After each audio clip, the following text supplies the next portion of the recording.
Shalom, shalom, shalom, frères et sœurs en Christ. Je suis l'apôtre Hervé Mokem, le motivateur chrétien. Bienvenue au Pain Quotidien. Pain Quotidien, c'est une émission chrétienne. Pain Quotidien, c'est l'enseignement. Pain Quotidien, c'est la prière. Pain Quotidien, c'est la motivation. Salut au groupe chrétien de prière et de motivation sur WhatsApp. Si tu veux rejoindre notre groupe chrétien de prière et de motivation sur WhatsApp, envoie tout simplement un message au plus 237 655 44 92 82 13 et reçois le lien d'intégration. Merci Seigneur pour ce jour. Merci Seigneur pour cette fin d'année. Merci Seigneur pour tout. Merci tout simplement Seigneur. Merci Seigneur pour le groupe chrétien de prière et de motivation. Merci Seigneur pour ce ministère. Merci Seigneur parce que tu es digne de recevoir notre merci, nos remerciements. Seigneur, nous te sommes infiniment reconnaissants. Reconnaissants pour tes bienfaits, ta bonté, ta miséricorde. S'étend sur nos vies, s'étend dans nos vies et nous sommes en vie. Père, prosterné devant toi, nous te demandons pardon. Pardon Seigneur, pardonne nos iniquités, nos fautes, nos erreurs, nos manquements, Seigneur, nos omissions. Pardonne-nous et aie pitié de nous, Seigneur mon Dieu, mon roi. Que la gloire, l'honneur et la puissance te reviennent. Mon frère, ma soeur, pour toi qui dis que tu pries beaucoup, pour toi qui dis que tu as déjà tellement gêné que tu ne sais plus quoi faire, pour toi qui dis que tu es tellement allé d'homme de Dieu en homme de Dieu, toujours pas de solution. J'ai tellement prié, j'ai tellement gêné, homme de Dieu, j'ai tout fait, mes frères et sœurs, jusqu'à présent, toujours pas de guérison. J'ai donné les offrandes, j'ai donné les dîmes, toujours pas de solution. Qui t'a appris à calculer tes prières? Oui, tu as calculé. Est-ce que tu peux me dire exactement combien de prières ont été entendues durant toute cette période? Qui vous a appris à calculer vos prières? Qui vous a appris à calculer vos jeûnes? Qui vous a dit qu'on cherche Dieu pour la guérison? La guérison peut être un élément qui t'attire à Dieu. Mais on ne cherche pas Dieu pour la guérison. Qui vous a dit qu'on cherche Dieu pour les richesses de ce monde? Oui, tu peux être dans une situation difficile. Dieu vient en pompier, en sapeur, te fait sortir de là. Et ça fait que tu donnes ta vie au Seigneur. Mais si tu cherches Jésus pour le pain, un jour ils sont venus vers Jésus. Ils ont fait comme s'ils cherchaient trop. Jésus a dit, je sais pourquoi vous me cherchez. Ce n'est pas parce que vous voulez croire en Dieu. Ce n'est pas parce que vous voulez vous intéresser aux choses du royaume. C'est parce que vous avez mangé, vous avez été rassasiés. Et vous voulez encore manger et vous rassasier. Plusieurs comme ça à l'église sont perdus. Il est temps qu'on dise les vérités aux chrétiens qui se plaignent tous les jours. Dieu est là, Dieu est ceci, Dieu est cela.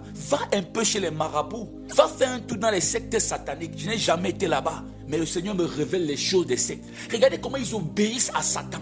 Regardez comment en fin d'année, ils vont sacrifier des gens pour la gloire de Lucifer. Et toi, tu dis que tu as trop prié, tu as trop gêné, tu as trop fait ceci, tu n'as toujours pas de guérison. Mais si tu cherches Dieu pour la guérison, c'est que tu n'as rien compris dans ces choses-ci. Des chrétiens qui ne comprennent rien. Je me suis rendu compte et mes yeux s'ouvrent encore et je comprends mieux mon appel. Il est temps de réveiller l'église. L'église de Jésus a besoin des perfusions en urgence, des antibiotiques injectés matin, midi, soir. Plusieurs sont perdus, chantent le nom de Jésus, ne savent même pas ce que veut dire Jésus. La preuve en est que près de 90% des chrétiens n'ont jamais lu toute la Bible. Ils trient les livres qu'ils vont lire. Combien ont lu Habakkuk? Combien ont lu Nahum? Combien ont lu l'Épître? Si par exemple, on trie les livres qu'on va lire, on trie ce qu'on doit obéir, ce qu'on ne doit pas obéir. Quand Dieu te parle, ça va contre ta volonté. C'est dans la voie de Satan. Quand tu fais un rêve, ça va contre ta volonté. c'est maintenant Satan qui t'a parlé, ce n'est plus Dieu. Dieu te parle seulement quand ça va dans ton sens. Regardez comment les chrétiens raisonnent. On a prié, on a jeûné fatigué. Tu as jeûné quel est qui? Moïse. Moïse, déjà libérateur, chef d'une tribu, ayant même une âme à sa tête, parlant avec Dieu, a fait 40 jours sur la montagne. Jésus, appelé par Dieu, Dieu lui-même, je veux parler du Jésus homme, a été isolé pendant 40 jours et 40 nuits. Tu as jeûné quel est qui? Je ne suis même pas sûr que tu as l'appel de Dieu. Avec l'appel de Dieu, le mandat de Dieu sur leur vie, regarde leur vie de prière. Jésus a passé sa vie dans la prière. Petit problème prière, petit problème prière. Tu dis tu as trop prié. Voilà pourquoi ton miracle ne vient pas. Et des gens comme toi, dès que le miracle vient, ils abandonnent Dieu. Voilà pourquoi Dieu va retarder ta délivrance. Tu vas rester à l'église longtemps. Tu vas courir derrière les hommes de Dieu longtemps. Puis là, dès qu'ils ont la délivrance, c'est terminé les affaires de Dieu. Dieu n'est pas un marabout. Il faut changer un peu votre façon de voir les choses chrétiennes. La Bible, ce n'est pas la lecture. Les gens ont les Bibles en main, mais ils ne comprennent rien de la Bible. Les sataniques même, les grands de ce monde, viennent tirer encore des leçons dans la Bible plus que les chrétiens. En fin d'année, ils vont donner les présents à leur mère, à leur père. Parce que les gens de ce monde honorent leurs parents plus que les chrétiens. Le chrétien honore plus le pasteur. Les gens du monde en fin d'année vont donner des présents aux orphelins. Je dis bien, allez voir. En ce moment, allez dans les orphelinats. Ça, c'est l'un des moments où les orphelinats reçoivent plus de dons durant toute l'année. Et la plupart de ces dons ne viennent pas des chrétiens, mais viennent des gens du monde. Quand tu donnes à l'orphelin, Dieu te bénit. Il y a des principes de Dieu, que tu sois chrétien ou pas. Quand tu respectes ce principe, tu as droit à la récompense. Ils seront bénis. On va vous dire payer plus de dîmes. C'est quand vous payez plus de dîmes que vous êtes bénis. Venez les frères et sœurs en Christ. Asseyons, nous faisons les comptes. Actuellement, si on fait le classement des riches de ton quartier, je ne vois pas un chrétien être premier. Je te mets au défi, il n'y a pas un chrétien qui est premier. Que son âme s'est multiplié en cette fin d'année-ci. En cette année-ci. On fait le classement même des pasteurs qui bavardent là. On va voir. Faisons le classement même des églises. Les catholiques seront toujours en avant en ce qui concerne la prospérité matérielle. Parce qu'ils respectent un principe. La plupart des orphelinats, c'est les catholiques qui ont des orphelinats. Ils pensent aux orphelins, ils pensent aux veuves. Il y a tellement de mouvements catholiques qui est là pour s'occuper des gens. Voilà pourquoi ils ne peuvent que prospérer. Chez les catholiques, on ne paye même pas trop la dîme. On ne parle pas trop de dîme, mais ils sont toujours les plus riches en ce qui concerne les églises. On va dire c'est quand tu payes la dîme que tu es béni, tu ne payes pas, tu es maudit, machin truc. Tu passes une année, tu ne t'occupes pas de tes parents. Tu n'honores pas tes parents. Voilà la vraie malédiction. Voilà la vraie malédiction. Tu passes toutes tes journées à l'église, du lundi au vendredi. Tu n'as pas le temps pour la femme que tu as épousée. Tu as prié longtemps pour briser le célibat dans ta vie. Dieu t'a donné un mari. Maintenant, tu passes toutes tes journées à l'église. Voilà la malédiction.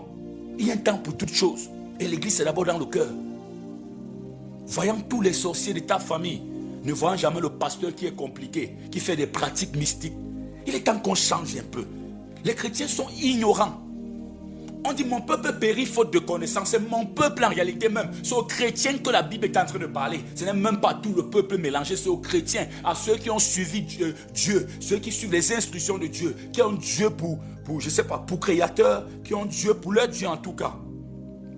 Jusqu'à l'époque, les gens qui adoraient Baal, les Philistins avec leur part de Dieu, et il y a tellement. Vous voyez, j'ai tellement prié. J'ai tellement prié. Des gens qui mesurent. J'ai vu des gens venir commencer à me soutenir de leur propre volonté parce que je ne force jamais qu'on soutienne mon ministère. Ils commencent à soutenir. Après un temps, ils ne soutiennent plus. Je dis, mais je ne veux rien dire. Si tu parles, on se dit que c'est la langue que tu cherches. Non. Mais je dis, mais si je ne dis aussi rien, c'est bizarre. C'est comme si je m'en fous pas mal de la personne. Je dis, mais j'ai remarqué que vous ne tenez plus vos engagements. Non, c'est trop dur entre-temps. Non, c'est pas que c'est dur entre-temps. C'est que la personne ne voit rien venir. La personne est venue donner pour voir quelque chose.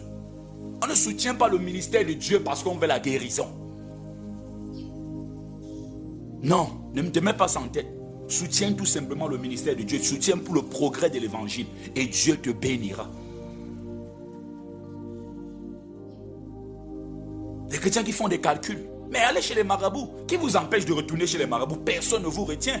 Moi, je suis désolé, il faut qu'on vous prêche la vérité. Les gens se disent que le Saint-Esprit arrête les gens. Le Saint-Esprit n'arrête personne. Même là où je suis, là, je peux commencer à être faux homme de Dieu. Je peux commencer, je peux partir au Bénin tout de suite, je prends la magie, je viens commencer, le ministère est grand, le Saint-Esprit ne m'arrêtera jamais. Qui vous a dit qu'il vous arrête? Va un peu pécher s'il va t'arrêter, va un peu sauter au 17e niveau si tu ne vas pas tomber. Arrêtons un peu cette affaire-là. Le Saint-Esprit nous conseille, il est là pour nous convaincre. C'est nous qui prenons la décision. C'est toi qui prends la décision de suivre Jésus. J'entends les gens dire que non, les gens qui ont été choisis d'avance pour croire en Jésus, ceux qui n'ont pas été choisis. Non! La volonté de Dieu, c'est que tout le monde parvienne à la connaissance de la vérité. Cette vérité, c'est qu'il n'y a qu'un seul Dieu, un seul Sauveur qui est médiateur des hommes. Donc, quand tes émotions sont en train d'envahir là, laisse ça, ce n'est pas le Saint-Esprit. Ce n'est pas le Saint-Esprit, c'est nos émotions. La preuve en est qu'un pasteur va te dire, ce que je te dis là, c'est le Saint-Esprit qui m'éclaire. Un autre pasteur te dit le contraire là-bas, que c'est le Saint-Esprit qui éclaire. C'est pourquoi vous vous réveillez un peu. Et je vais te lire une portion des Écritures. Toi qui dis, j'ai trop prié, j'ai trop jeûné. La vie est un combat spirituel. Même naturellement, la vie est un combat spirituel. Le nouveau-né est arrivé, innocent. Il n'a rien demandé. Dès son premier cri, on comprend que la vie est un combat spirituel. Du premier jusqu'au dernier jour de tes jours sur terre, la vie est un combat spirituel. Ne regarde pas la gloire des gens. Tu as envie de la gloire des gens. Jésus va te porter. Avant d'être élevé, a été rabaissé, a été humilié, a été insulté. Jésus pouvait ordonner à une armée d'intervenir au moment de son arrestation. Mais il fallait passer par le silence. Il fallait supporter la couronne en épines. Cette couronne a blessé Jésus. Ses mains ont été percées. Et puis il a été élevé. Ah, toi tu dis, j'ai trop prié, Tu n'as même pas encore été persécuté, tu n'as même pas encore souffert. C'est parce que tu passes le temps à lire la Bible, tu ne comprends pas la Bible. L'église est née dans la douleur. L'église est née dans le sang. L'église est née dans les larmes. L'église n'est pas née comme l'église catholique, c'est eux les premiers. L'église est née en cachette. On faisait les cultes en cachette. On faisait les cultes dans les grottes, dans les brousses. L'église est née dans la persécution. La preuve en est que Étienne, le premier martyr de l'église, ils ont été tués pour leur foi. C'est parce qu'ils ont supporté tout ça qu'aujourd'hui, nous avons encore la Bible à main. Nous avons l'église aujourd'hui. Toi, tu as supporté quoi exactement? Est-ce que tu te plains, tu bavardes? Faisons attention à ce que nous prêchons. Faisons attention aux rêves qu'on est en train de vendre aux gens. Parce que de nos jours, Jésus, c'est mariage. Voilà pourquoi il y a plusieurs plaintes après. Donne l'argent, tu auras ton miracle. Quand il n'y a pas de miracle, il y a plainte après. Homme de Dieu, faux homme de Dieu, ou homme de Dieu qui est dans l'ignorance. Fais très attention. Qu'est-ce que tu as prêché? C'est quel Jésus tu as présenté aux gens? On vous a présenté quel Jésus? Le Jésus qui donne le mariage, qu'on donne beaucoup de dîmes et beaucoup d'offrandes. Tu es dans l'erreur et tu n'auras que tes larmes pour pleurer. Le Jésus du pasteur, c'est le pasteur qui connaît mieux Jésus. Tout ce qui dit je valide, j'avale. Oui, tu vas donner tout ton salaire. Tu vas donner tout ton salaire. Comme tu ne veux pas regarder à Jésus, c'est le Jésus du pasteur. Il connaît mieux Jésus que toi. Je ne refuse pas qu'il nous envoie des docteurs, des apôtres pour nous éclairer. Mais n'oublie pas que le voile a été déchiré et tout le monde peut avoir accès au lieu très saint ou au lieu saint tout simplement. Si le Jésus, c'est le Jésus du pasteur, le Dieu de papa, le Dieu des daddies, le Dieu du prophète, ton argent là, tu vas tout donner. Et même ton sexe là, tu finiras par donner comme plusieurs ont fini par donner. Il faut faire très attention quand tu veux sous-traiter ta marche chrétienne. Il faut faire très attention quand tu fais semblant d'être concentré des choses de Dieu alors que tu n'es pas concentré. Dieu regarde au cœur. Viens à l'église matin, midi, soir. Les gens te regardent comme une sœur sainte. Dieu connaît ton cœur. Combien de sœurs qui vont à l'église tous les jours prient pour leur mari, se comportant mal dans leur maison, offensant leur mari. Même si ton mari est païen et que tu as de ta vie au Seigneur, tu dois du respect à ton mari. C'est pour te dire, encore une fois de plus, changeons nos mentalités. Nous aimons trop poser des questions. Je vois des gens passer le temps à vouloir que Dieu leur pose des questions. À taquiner Dieu. Même pas taquiner, non. Ça peut être même jouer avec son père d'une façon même pas mauvaise.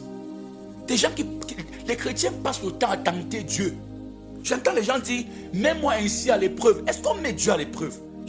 D'où sort de telle abomination?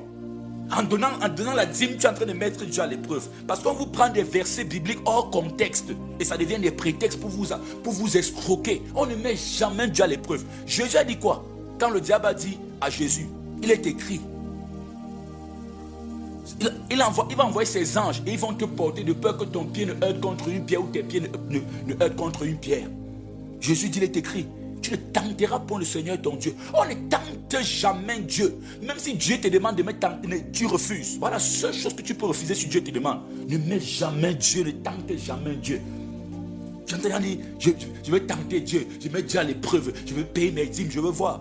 Mais les gens du monde ne payent pas les dîmes. Mais pourquoi ils sont étonnamment toujours plus riches que nous? Alors qu'on regarde la base, Israël était censé partir contre le monde. Dans la bénédiction, qu'est-ce que Dieu a dit? Vous aurez la supériorité sur toutes les nations de la terre.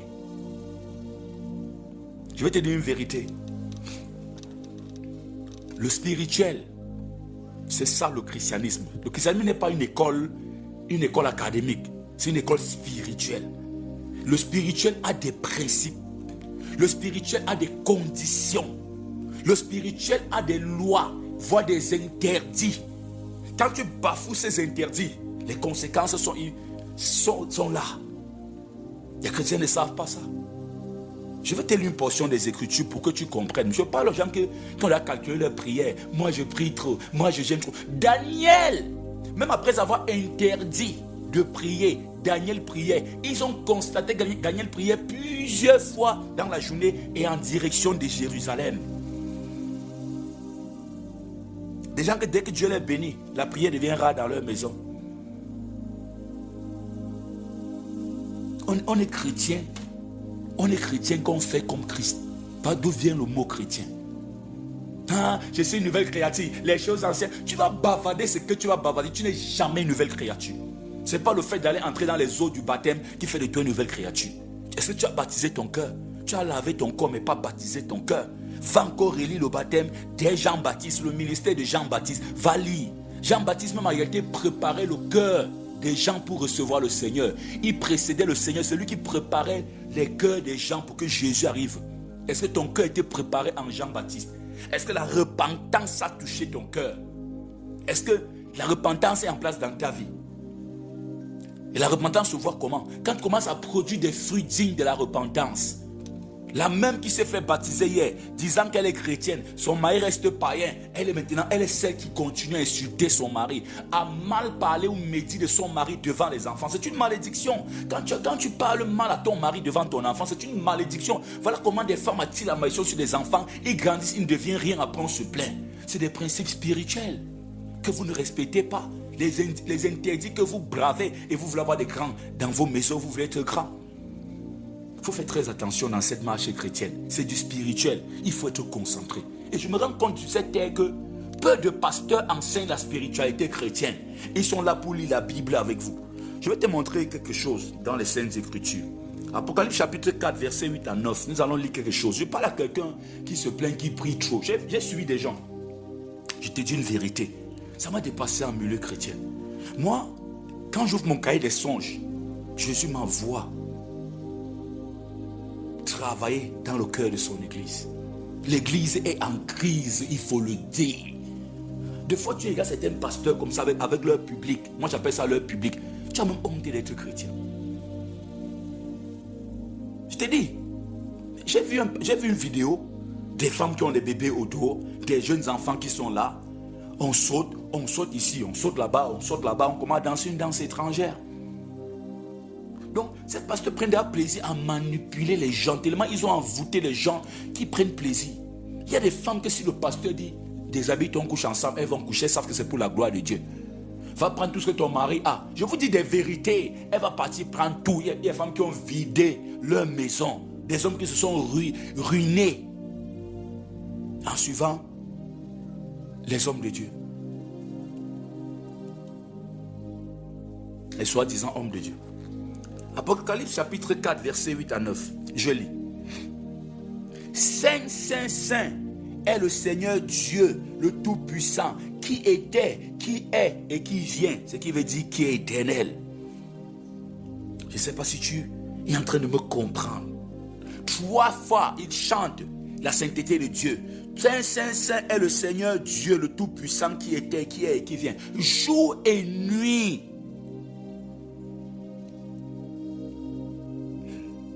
Et tu sais même où ils sont placés. Toi, tu es même loin. Tu es même loin. La raison pour laquelle il faut même prier encore, crier fort comme si Dieu était loin. Mais tu te plains, tu comptes le nombre de tes prières. Quand les êtres vivants rendent gloire et honneur et action de grâce à celui qui est assis sur le trône, les êtres vivants rendent gloire et honneur et action de grâce à celui qui est assis sur le trône, à celui qui vit au siècle des siècles. Les 24 veillards se prosternent devant celui qui est assis sur le trône. Ils adorent celui qui vit au siècle des siècles. Ils jettent leur couronne devant le trône en disant, la couronne, si nous ne mérite pas ça, c'est toi. Ça, c'est ce que je suis en train d'argumenter, de pigmenter un peu. On dit souvent amplifié. Vous savez, il y a une Bible aussi amplifiée. Hein? Il faut parler fouiller aussi la version amplifiée. Tu es digne, notre Seigneur et notre Dieu, de recevoir la gloire et l'honneur et la puissance. Car tu as créé toutes choses et c'est par ta volonté qu'elles existent et qu'elles ont été créées. Il est très facile de connaître les chrétiens qui cherchent Dieu avec malhonnêteté.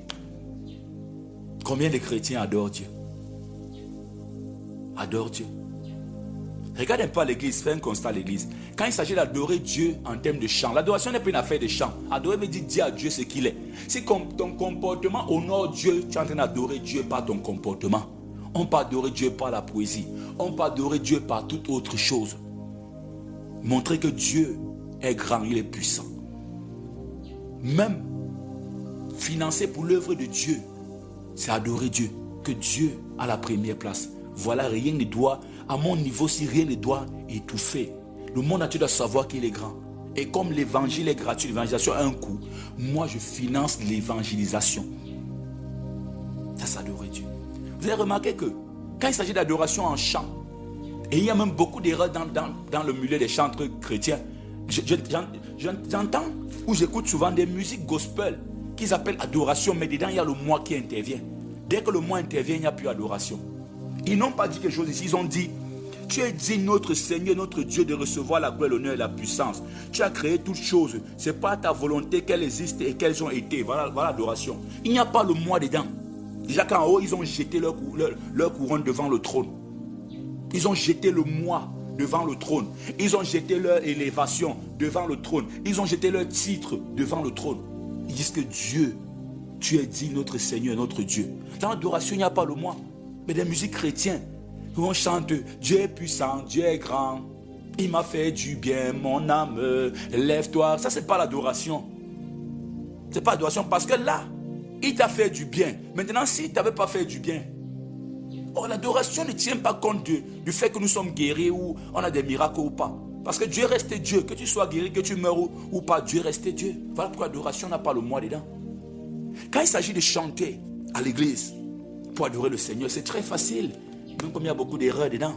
Parce qu'il y a toujours le moi qui va intervenir. Mais écoute quand les chrétiens prient. Va à l'église un jour, on dit adorons le Seigneur, prions pour élever Dieu. Tu vas voir.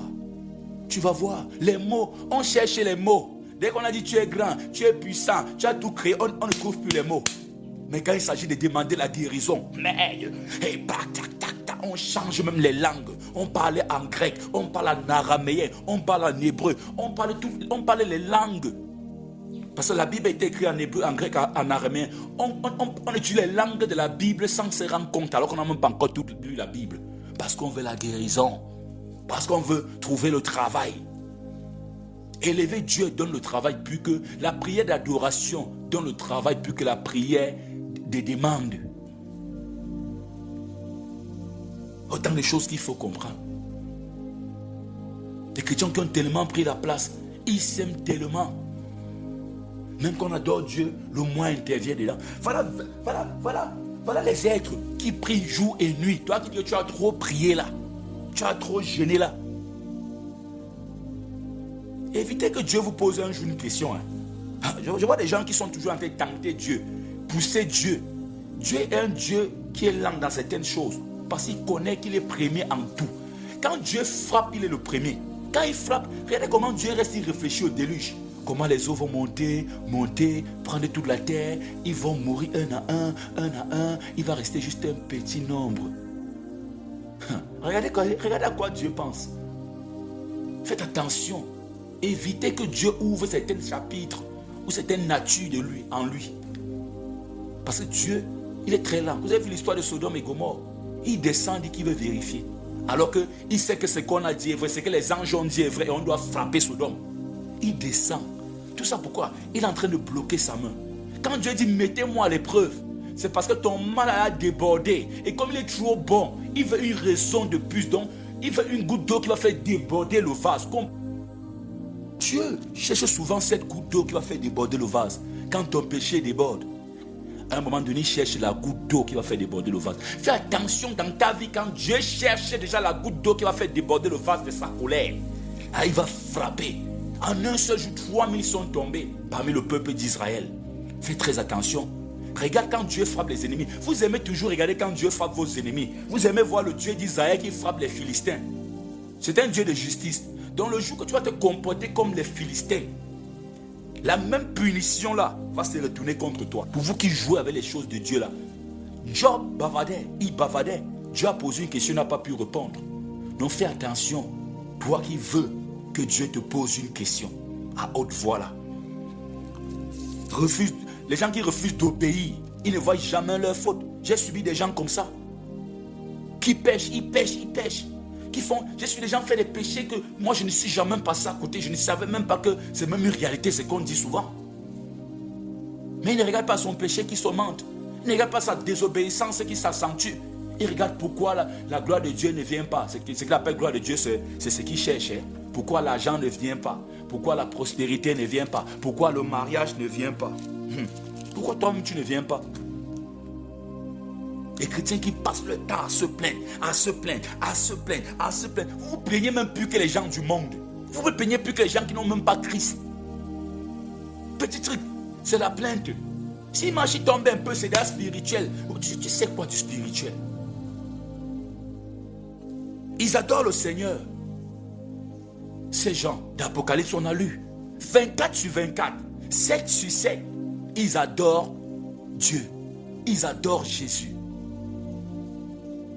Ils ne disent pas que non, ils ont jeté leur couronne devant le trône de Dieu. Et ils disent, tu es digne de louange, tu es digne d'adoration, tu es le Dieu vrai, tu as créé toutes choses, tu vis pour des siècles et des siècles. Des gens qui adorent Dieu en mesurant. Dès que le miracle ne vient pas, Dieu n'est plus Dieu. Quand le miracle vient un peu, Dieu devient Dieu. Tu vas te fatiguer. Des gens comme toi, là, il y en a des milliards devant Dieu. Donc tu même, ça ne dit rien à Dieu. Je te dis une vérité, il faut qu'on vous dise des choses vraies. Au lieu de changer ta vie, voir ta vie se transformer, tu peux faire le chantage. Tu peux faire le chantage à Dieu. Déjà que tu n'obéis même pas à sa parole. Tu n'es même pas placé parmi ceux qui peuvent même bouder devant Dieu.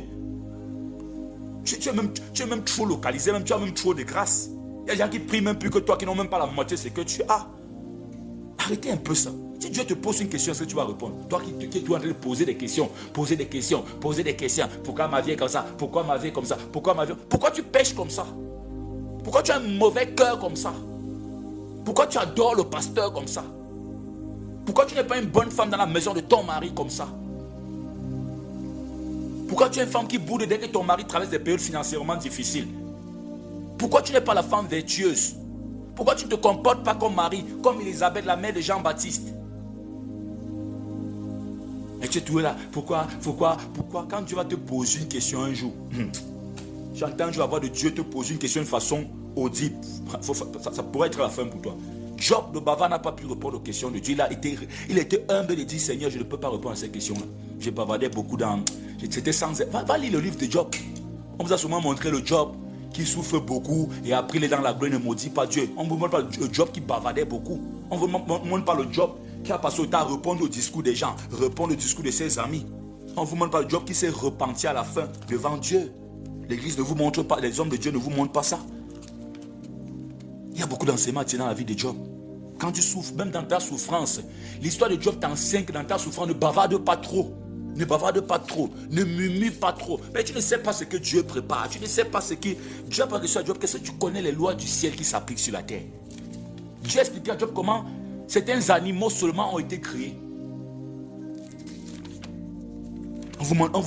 On vous détourne des enseignements qu'il faut tirer de l'histoire de Job. On vous montre seulement comment souffrir. C'est bien. Il faut souffrir sans maudire Dieu. Mais il faut aussi souffrir en silence. Souvent, ne pas trop bavarder. Il faut être patient. Comme le dit Jacques dans son livre.